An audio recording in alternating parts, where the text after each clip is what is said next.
Assalamualaikum warahmatullahi wabarakatuh. Selamat siang teman-teman. Sebelum saya memulai sosialisasi RPS dan kontrak belajar, perkenankan saya memperkenalkan diri. Nama saya Afiati Handayudiah Fitriani, biasanya dipanggil Bu Afi ya. Oke. Saya adalah dosen tetap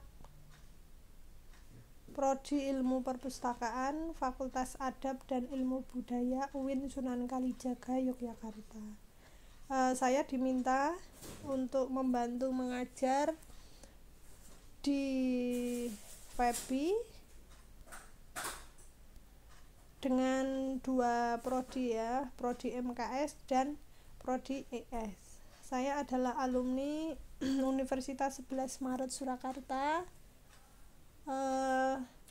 jurusan Pendidikan Bahasa dan Sastra Indonesia. Kiranya cukup perkenalan dari saya. Selanjutnya mari kita bahas mengenai sosialisasi RPS dan kontrak belajar. Mata kuliah yang akan kita pelajari adalah mata kuliah Bahasa Indonesia dengan bobot 2 SKS.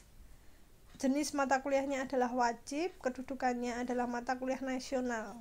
Ya, jadi semua mahasiswa di Indonesia wajib mengambil mata kuliah Bahasa Indonesia. Rencana kita akan melakukan perkuliahan selama 16 kali pertemuan. Capaian pembelajaran atau hasil perkuliahan Bahasa Indonesia ini diharapkan mahasiswa memiliki keterampilan menulis karya ilmiah dengan menggunakan bahasa Indonesia yang baik dan benar. Keterampilan menulis karya ilmiah di sini lebih ditekankan pada penulisan makalah. Jadi hasil akhirnya dari mata kuliah Bahasa Indonesia, Anda mampu menulis makalah dengan bahasa Indonesia. Kemudian apa saja materi yang akan kita pelajari pada kesempatan kali ini? Ada 6 bab ya. Yang pertama adalah hakikat dan ragam bahasa, dari pengertian, ciri-ciri, jenis, dan contoh. Yang kedua adalah sejarah dan kedudukan bahasa Indonesia. Bagaimana asal muasal bahasa Indonesia, kemudian bagaimana kedudukan bahasa Indonesia di Indonesia. Yang ketiga adalah diksi atau pilihan kata. Bagaimana kita membuat sebuah paragraf atau sebuah kalimat dengan menggunakan diksi yang tepat. Dan kita akan membahas unsur serapan. Ya, banyak sekali kata serapan di Indonesia itu berasal dari luar bahasa Indonesia. Yang keempat, kita akan membahas PUEBI, Pedoman Umum Ejaan Bahasa Indonesia terbaru ya. Kalau dulu ada yang namanya EYD, nah sekarang namanya adalah PUEBI. Ya, bagaimana menulis ejaan bahasa Indonesia. Yang kelima adalah kita akan mempelajari satuan bahasa dari mulai yang terkecil, yaitu kata, frasa, klausa, kalimat, dan paragraf. Pengertian, kemudian ciri-ciri, jenis, dan contoh satuan bahasa masing-masing akan kita pelajari. Yang keenam adalah karya ilmiah. Nah, karya ilmiah di sini akan kita pelajari bagaimana cara penulisan daftar pustaka, penulisan catatan kaki, penulisan kutipan, dan pedoman dalam membuat karya ilmiah. Ada pedoman penomoran, bagaimana cara menomori ya, kemudian ada pedoman penomoran halaman, bagaimana memberi halaman dalam makalah tersebut. Kemudian ada pedoman umum ya, kemudian ada pedoman penulisan judul, bagaimana menulis judul yang sesuai dengan kaidah bahasa Indonesia.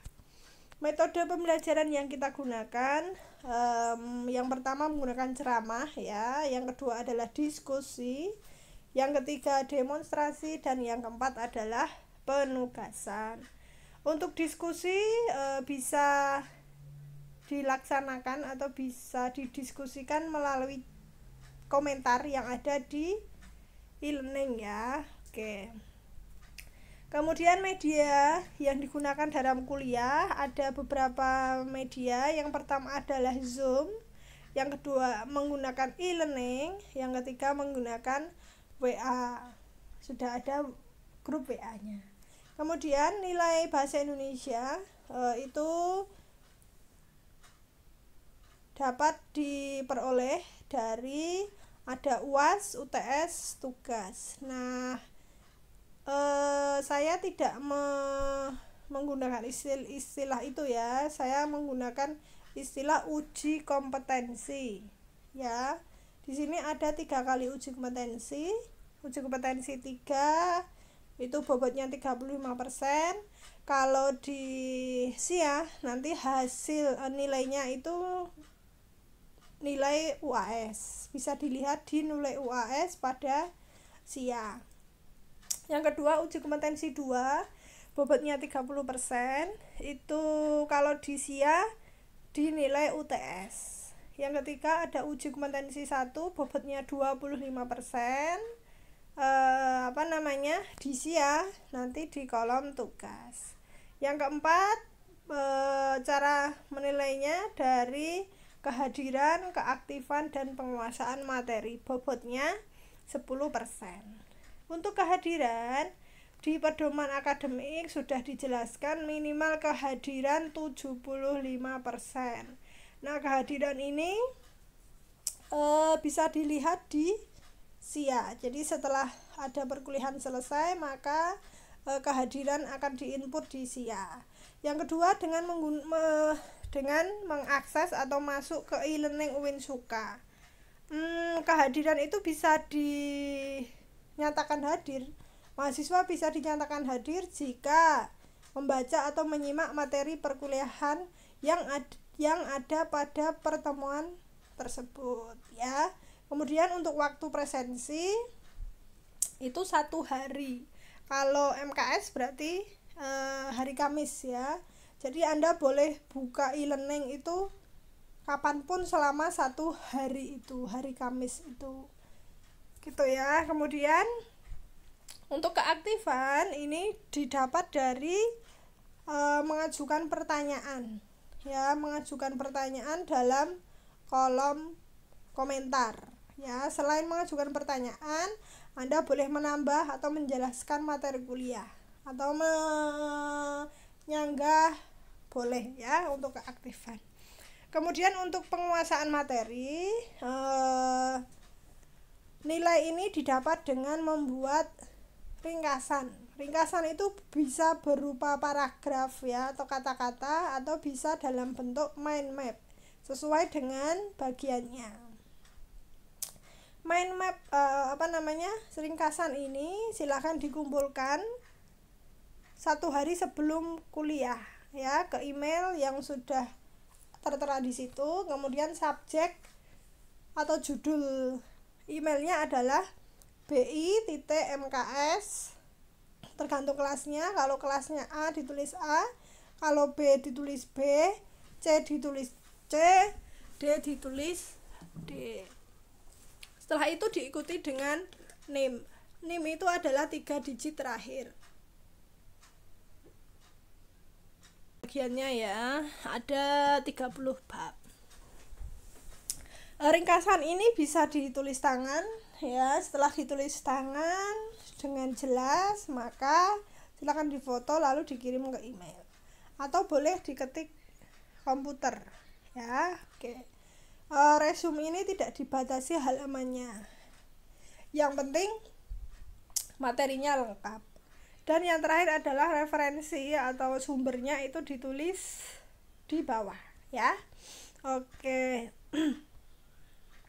Untuk referensi silahkan Anda mengusahakan referensi berasal dari buku, entah itu e-book atau buku cetak ya.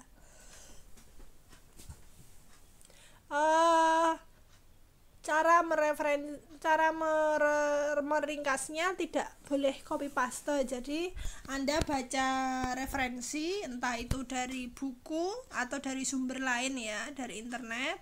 Kemudian Anda baca referensi tersebut, kemudian Anda tulis kembali sesuai dengan bahasa Anda ya. Itu adalah cara meringkasnya. Kemudian untuk Puebi, referensinya silahkan bisa diakses di Badan Bahasa Kemendikbud.go.id. Untuk Puebi ini isinya aturan ya, jadi aturannya tetap sama, kamu boleh sama persis dengan yang ada di Badan Bahasa, tetapi contohnya bisa membuat contoh yang lain atau nyari contoh yang lain gitu. Nah, ini adalah timeline perkuliahan ya, selama 16 kali pertemuan sesuai dengan RPS. Nah, di sini cara melihatnya adalah pertemuan kedua besok itu yang mengerjakan NIM yang ada di atasnya, yang ada yang merah-merah itu ya. Kemudian untuk uji kompetensi 1 itu dilaksanakan setelah materi perkuliahan selesai. Setelah materi perkuliahan selesai dari bab 1 sampai dengan bab 19. Kemudian untuk bab berikutnya, untuk bab 20 sampai 25, nah itu adalah materi untuk uji kompetensi 2. Khusus untuk bab 23 nanti cara mengirim subjek emailnya adalah bi.prodi kelas kemudian nim babnya 23 A kalau Anda bagian A, kalau B, kalau C, kalau D, kalau E, kalau F gitu ya. Kemudian uji kompetensi yang terakhir itu adalah membuat makalah. Nah, nanti aturan atau pedoman pembuatan makalahnya menyusul ya. Oke, berikut ini adalah referensi yang saya gunakan untuk membuat materi ya. Jadi saya tidak mewajibkan Anda memiliki satu referensi yang ditulis di sini. Jadi silahkan Anda cari referensi yang mudah Anda temui. Begitu mudah Anda temui dan juga bisa dipertanggungjawabkan. Cukup sekian penjelasan saya hari ini. Terima kasih. Wassalamualaikum warahmatullahi wabarakatuh.